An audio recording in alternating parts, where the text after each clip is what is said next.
If you want to delete your profile picture on Facebook, this quick guide will help you do it in just a few steps.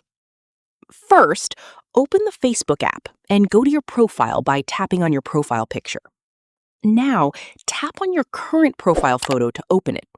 From here, tap on the three dots in the top right corner. You'll see several options.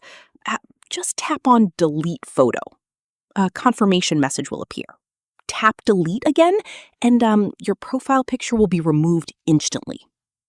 Now, keep in mind, when you delete your Facebook profile picture, it will be permanently removed from your account, so you won't be able to recover it later.